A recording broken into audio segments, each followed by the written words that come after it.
Welcome to Di Balik Disrupsi. Masa pandemi sepertinya memaksa banyak orang untuk beradaptasi dengan perkembangan dan juga teknologi. Minggu lalu gue ngomongin tentang podcast dan juga disrupsinya terhadap industri media. Nah, kalau kali ini sedikit berbeda karena gue akan ngomongin mengenai disrupsi yang terjadi di fasilitas kesehatan, which is telemedicine. Yang kalau menurut Kemenkes, secara definisi, telemedicine ini sendiri adalah pemberian pelayanan kesehatan jarak jauh oleh profesional kesehatan dengan menggunakan teknologi informasi dan juga komunikasi yang dimana meliputi diagnosis, pengobatan, pencegahan penyakit dan cedera, evaluasi, dan bahkan pendidikan. Yap, hanya dengan bermodalkan smartphone, ketika gue sakit, gue bisa konsultasi online dengan dokter pilihan gue yang lagi available. Plus, dapat rekomendasi pengobatan, dan gue juga bisa order di tempat yang sama. Gue juga bisa booking appointment vaksin, medical check-up, atau juga dengan ketemu dengan offline dokter. Salah satu health tech di Indonesia yang menyediakan layanan telemedicine baru saja memberikan klaim bahwa mereka mendapatkan 27,5 juta kunjungan setiap bulannya sejak awal pandemi. Dan memproyeksikan kenaikan pemakaian sampai dengan 200% loh, sampai akhir tahun 2021. Angka yang besar bukan? Tapi klaim ini menurut gue make sense banget. Dengan rumah sakit menjadi zona merah penyebaran virus dan juga terbatasnya pergerakan selama PPKM, memang sewajarnya health tech tumbuh dengan sangat pesat. Dengan rata-rata tumbuh 4 kali lipat dibandingkan Januari 2021. Habis mau gimana lagi? Unless you are sultan enough to have your personal medical doctor, right? Kehadiran health tech juga jadi solusi untuk mewujudkan layanan paskes bagi semua masyarakat Indonesia secara cepat. Dibandingkan kalau kita harus membangun klinik atau juga rumah sakit hingga daerah terpencil. Nah, selayaknya disrupsi lainnya pasti ada yang namanya pro dan kontra. Based on survei yang udah gue lakukan, banyak yang ragu dengan akurasi dari diagnosa yang diberikan melalui telemedicine. Di mana sebanyak 73% memilih mencari second opinion offline, walaupun mereka sudah online consultation. Menariknya, hanya 17% yang takut data kesehatan pribadinya tersebar. Nope, ini bukan parno belaka. Memang faktanya, layanan kesehatan adalah layanan yang paling rentan diserang kejahatan cyber. Dan lebih dari 59% dilakukan sama orang dalam loh. Lalu bagaimana dengan tantangan lain seperti big data dan juga regulasi? Apakah sudah ada standarisasi dari pelayanan telemedicine? Dan juga bagaimana sih sinergi health tech dengan rumah sakit? Nah, waktunya kita ngobrol sama aktor di balik disrupsi, Dodi selaku co-founder of Halodoc Indonesia. Tetap di balik disrupsi. Welcome back to Di Balik Disrupsi bersama saya Karina Filda dan partner saya Aryo Tejo. Nah, kali ini gue bener-bener excited banget karena gue akan ngobrol sama Chief Business Officer dan juga co-founder dari salah satu platform yang kerennya bisa mempertemukan dokter, pasien, kemudian insurance, farmasi dan juga lab dalam satu platform doang loh yo. Kita langsung sambut aja Chief Business Officer dan co-founder Bro Dodi, welcome. Hey, panggilnya Mas Dodi boleh ya? Panggil Mas Dodi boleh ya? Sebelumnya kan aku juga adalah salah satu pengguna telemedicine, which is di HP aku juga ada Halodoc lah ya. Terima kasih atas kepercayaannya. Dan itu sangat membantu aku banget. Nah, tapi kalau dari Mas Dodi sendiri, aku pengen tahu deh, what triggers you or what inspires you to make this telemedicine happen? Oke, sebenarnya sih waktu saya dan partner saya mendirikan Halodoc ini 5 tahun yang lalu, kami cuman berpedoman pada apa pain points yang bisa kami bantu untuk rakyat Indonesia. Ya. Jumlah dokter di Indonesia ini bisa dibilang terbatas ya. Betul. Hanya mungkin 4/10.000 populasi ya. Ditambah geographic location kita yang kepulauan sehingga menyebabkan juga sulit untuk bagi saudara-saudara kita khususnya yang di Indonesia bagian timur itu untuk mungkin bertemu dengan dokter-dokter yang memang kebanyakan berada di kota-kota besar. Waktu itu kami berpikir ya teknologi ini sebagai cara untuk menyelesaikan gap tersebut gitu. Nah, ada nggak sih kesulitan-kesulitan tersendiri waktu mendirikan Halodoc sampai bisa kayak sekarang ini? Apalagi kan mereka, gimana gue percaya sama aplikasi gitu loh. Pastinya ada ya. Ya intinya di awal namanya kita perusahaan teknologi, kita harus berjalan di atas suatu platform teknologi. Khususnya koneksi internet waktu itu 5 tahun yang lalu mungkin nggak sebaik sekarang ya. Itu satu tantangan kami pada saat itu ya. Terus kedua juga dari sisi regulasi ya seperti yang tadi disampaikan. Kadang-kadang kan kita juga bukannya kita nggak yakin, tapi kita juga kan namanya orang Indonesia kadang-kadang melihat yang lain juga dong. Ini sebenarnya bener nggak sih? Gitu. Ini sebenarnya apa hoax nggak sih? Gitu. Nah, kan waktu talking to a robot or gitu kan. Exactly ya.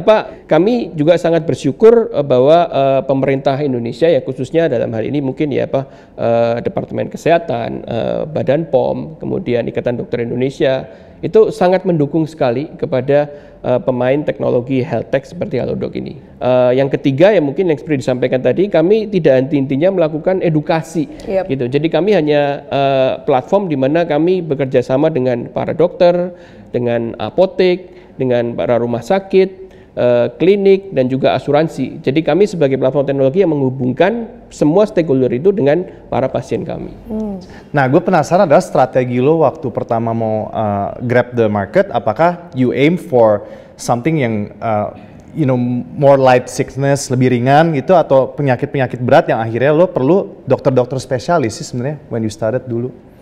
Ya, kita sih ngelihat apa kebutuhan yang ada di masyarakat gitu. Contohnya mungkin kalau bisa kembali ke tahun lalu di mana pada saat pandemi ini mulai merebak di Indonesia, ya waktu itu kita belum banyak mungkin dokter pulmonologi atau dokter yang mengerti COVID pun mungkin juga ya kita sama-sama juga baru kan. Nah, tapi ya we listen to our patients and then we start acquiring our partners, dalam hal ini mungkin dokter juga berdasarkan kebutuhan itu juga. Exactly same case juga untuk fitur kami yang lain, yaitu pembelian obat secara online ya.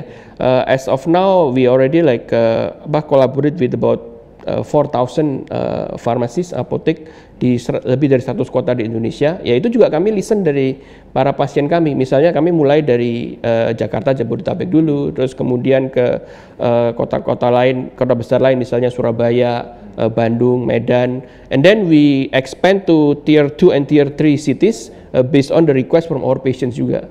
Okay. In terms of let's say quality control gitu ya. Kalau dokter umum kan it's easier to diagnose ya. Misalnya lo tadi kita ngomong dokter spesialis yang di pelosok let's say Indonesia Timur, mereka butuh spesialis jantung, mereka butuh spesialis lain-lain. How does kalian measure the quality control for them to actually get the comprehensive diagnosis lah gitu dengan telemedicine ini? Well, first of all, semua rekanan kita pastinya itu kita filter dulu di awalnya. Like for example dokter, kita juga ada tim quality doctor ya, yang saat mereka bergabung, saat kita meng-onboard mereka, itu ada beberapa training atau rules and rule of thumb yang mereka harus patuhi juga. Terus kita juga terus pantau kinerja mereka, gimana mereka melayani pasien, ya, apakah dimulai dengan salam, terus kemudian mereka melakukan anamnesa terhadap simptom yang disampaikan oleh pasien, sampai kemudian all of those factors itu kita dipantau oleh tim quality dokter kita untuk memastikan bahwa layanan dokter-dokter itu sesuai dengan standar yang memang kita tetapkan. The same criteria we also apply to our pharmacy partner, apotek, juga ke rekanan-rekanan laboratorium, rekanan klinik dan rumah sakit kita ya. Ada standar-standar yang memang kita pastikan mereka memberikan layanan sebagaimana layaknya mereka melayani pasien secara offline. Jadi kan kalau di Indonesia ini pendataan terintegrasinya itu kan belum jelas atau belum ada lah ya. Nah cuman kan kalau di luar negeri kan udah ada data integrasi untuk health tech-nya itu, dan jadi seharusnya lebih mudah untuk kita mendapatkan rekam medisnya. Nah, bagaimana Halodoc menanggapi hal ini? Apakah kalian juga ada asosiasi dengan dokter-dokter di Indonesia tentang hal ini? Rekam medis memang suatu hal yang memang belum terlalu digalakkan ya. Itu kan masih sangat jarang gitu. Ya kita sih juga ingin mewujudkan itu seperti yang di luar negeri. So jadi kan itu bisa mengurangi kemungkinan misdiagnostik, orang yang alergi dan lain sebagainya saat pemberian obat ya. So we started by collecting our own data dulu. Jadi itu our patients bisa lihat secara summary historical mereka di platform kita seperti apa. If they want to share it to other doctors, for example, for second opinion atau gimana itu kita kembalikan kepada mereka sendiri. Kalau berdasarkan data dan juga statistik yang kalian punya, berapa persen kira-kira pasien yang akhirnya kembali konsultasi di Halodoc? Well, surprisingly, our retention rate is quite high, yeah. Especially during this pandemic, if I'm not mistaken, itu kita about 55 to 60% retention rate, that's a lot. Gitu. Pastinya juga new patients keep coming ya.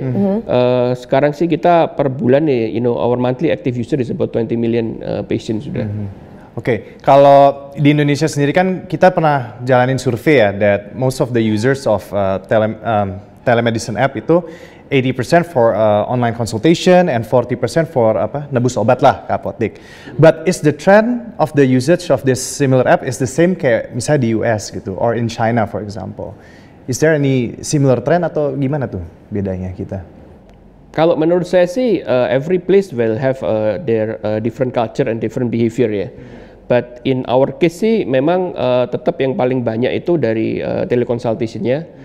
However, sejak tahun lalu, sejak pandemi ini agak sedikit bergeser di kita. One of the services yang start picking up quite high itu yang appointment to see the doctors and also to do the medical procedure.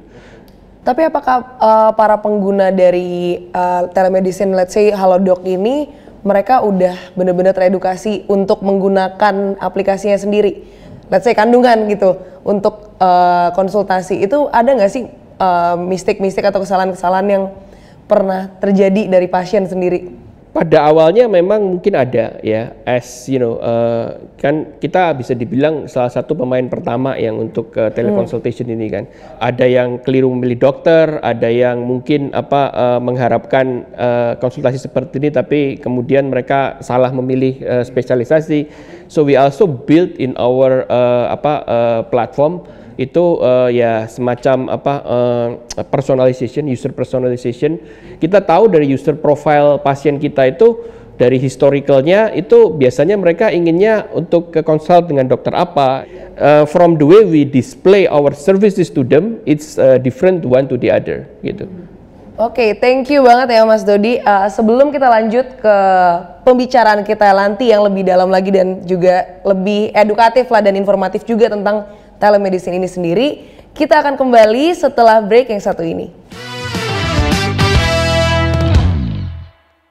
Welcome back to Dibalik Disrupsi. Nah, tadi udah seru ngobrol sama Mas Dodi juga. Mungkin kita lanjut aja kali ya ke pertanyaan-pertanyaan yang udah pengen banget kita berdua tanyain juga. Dan mungkin kalian sobat Disrupsi pengen tahu juga. Jadi gimana nih Halodoc sendiri menjamin keamanan data para pasien yang ada di Halodoc ini sendiri? Nah, kalian punya strategi sendiri nggak sih untuk security issues ini? Pasti dong. Maksudnya kan data kesehatan ini memang sangat penting karena terkait dengan bisa dibilang human life, right? Ya. Jadi kalau kami melihat data itu dari berbagai sektor, berbagai sudut pandang. Pertama mungkin dari sisi teknologinya sendiri, ya. Kami pastinya menggunakan platform yang aman, ya. Kami juga bekerjasama dengan rekanan penyedia jasa komputasi awan juga yang juga telah memenuhi standar-standar internasional, ya, dan telah diaudit juga, ya. Kedua, kami juga memastikan bahwa semua stakeholder kami itu adalah pihak-pihak yang bertanggung jawab. Jadi seperti saya sempat sebutkan, dokter kami pun kami verifikasi dulu apakah mereka punya STR, mereka punya SIP, ya.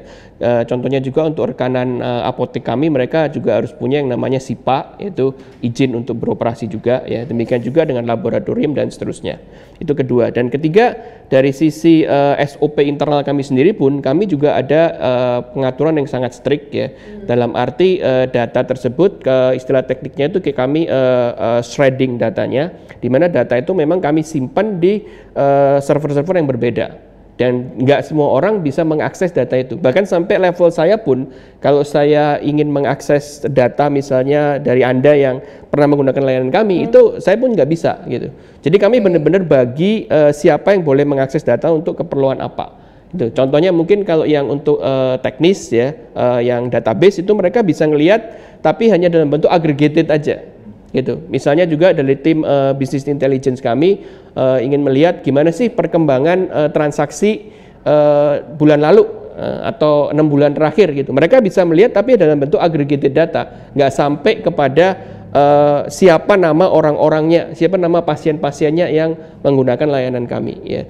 Di lain pihak dari tim customer service kami, kan mereka harus melayani pertanyaan atau keluhan dari para pasien. Jadi mereka kan harus tahu nama pasiennya. Tapi mereka nggak bisa mengakses apa hasil konsultasi antara pasien itu dengan dokter. Apa obat yang diresepkan, apa obat yang dibeli, nggak bisa. Mereka hanya melihat dari sisi apa yang perlu mereka ketahui untuk mereka bisa ngelakuin tugasnya. Jadi itu tadi kuncinya adalah aggregated data. Dan yang terakhir mungkin saya tambahkan juga sebagai memang perusahaan healthcare kita memang juga sangat mematuhi dan adhere to standar-standar internasional ya. Contohnya kita juga sudah HIPAA compliance ya. Itu standar yang juga ditetapkan dari Amerika gitu, yang juga diadopsi oleh banyak pemain kesehatan di seluruh dunia.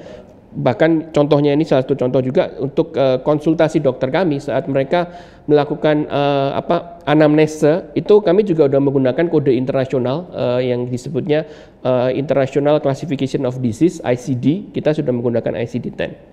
Gitu. Oke. Itu jawaban untuk sobat disrupsi, berarti Halodoc harusnya udah secure banget lah ya. Gue lebih tenang sih. Tapi ini ada blockchain-nya berarti ya, involved in the technology ya? No, we are not using blockchain yet ya, karena kita kan blockchain is something public juga kan. Iya. Tapi gue penasaran juga, ini kita ngayal dikit lah. In the future, your vision is mungkin nggak sih nanti kita punya kayak teleradiologi, telekardiografi, USG, semua gitu? Sebenarnya kita di Halodoc ya kita menyesuaikan diri dengan apa kebutuhan dari para pasien kita ya, karena tadi prinsip kita memang kita solving the pain points, right? Kedepannya ya selama memang ada kebutuhan untuk itu ya, and again patient education is very important ya. In my opinion kalau masalah teknologi itu pasti akan selalu berkembang terus ya. It depends on whether it is something that solve the patient the pain points of our patients, and we can help them, support them with the platform teknologi ya. Pastinya ada kemungkinan itu akan terjadi juga. Atau tele percintaan. Ya, bisa tele juga. Jodoh. Are you heartbroken? Not really.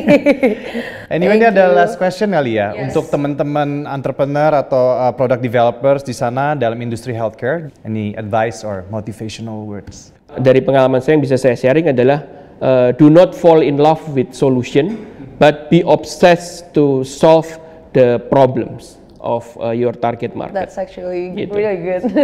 Karena ya kalau kita udah fall in love with our solution, seringkali ya bisa dibilang kita agak nggak melihat dari point of view yang lain, karena kita percaya ini pasti solusinya. Why it doesn't work? So we never look back at ourselves whether there is actually a correct solution or not. But if we start from the pain points, terus kita terus beriterasi untuk bikin solusi yang benar-benar tepat guna, ya I believe that is the answer for you to really be a good contributor to your target market and target user.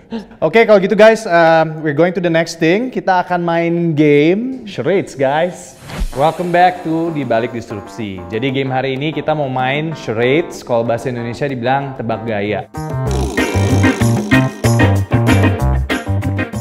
Jadi gue akan memperagakan, nanti dilanjutkan oleh Bro Dodi. Oke, kalau gitu gue mulai dulu ya. Boleh.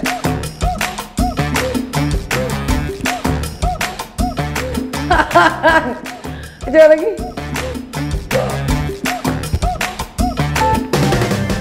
Jatuh hati. Betul. Wow. Anak lagi percintaan dia. Oke, well, this is the first time. Terus terang pertama kali juga saya ini.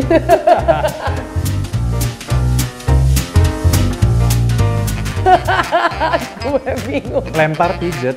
Lempar beras pijet. Tangan. Otot. Gatel. Lempar gatel apa? Cangkul. Bacok. Bercocok tanam. Olahraga. Lari. Pecut. Woi ini co-foundernya. Udah dikerjain lama banget. Kayaknya saya salah milih nih. Salah nih, udah yang satu lagi. Yang satu lagi lebih sulit lagi kayaknya. Waduh. Oke, let's try. Oke, yuk. Makan. Nah, ada sih lihat teman. Makan, lari. Makan cepet. Makan buru-buru. Lari. Makan. Lomba makan. Lomba makan. Makan. I don't think I'm a good articulator. Ya udah kalau gitu mungkin karena waktu sudah. Apa oke. Apa tuh tadi? Yang terakhir lontong balap. Lontong. Jadi balap. makan, maksudnya kan balapan tadi. Lontong. Lontong balap nggak tahu? Nggak tahu. Wah ini nggak fair berarti nggak fair. Nggak apa-apa. Pokoknya Kalau yang tadi yang pertama tuh banting tulang. oh banting tuh. So I was strike tuh. Iya gimana tulang? Oke, banting, oke. Banting oke. Ini apa, Pak? Apa ini aku juga nggak Ya, tahu tulang lagi apa. gimana dong tulang? Anyway. Untung co-founder. Halo, Dok. Oke. Oke, ini seru banget sih tadi by the way. Kita udah sampai di penghujung acara juga. Thank you Mas Dodi Sama-sama, buat sama-sama. informasinya dan juga edukasinya tadi untuk saya, Aryo dan juga Sobat Disrupsi di rumah. Semoga nextnya kita bisa berkolaborasi juga. Thank you bro for coming. Thank you. Much appreciated. Oke kalau gitu semuanya sampai ketemu di episode berikutnya. Salam disrupsi.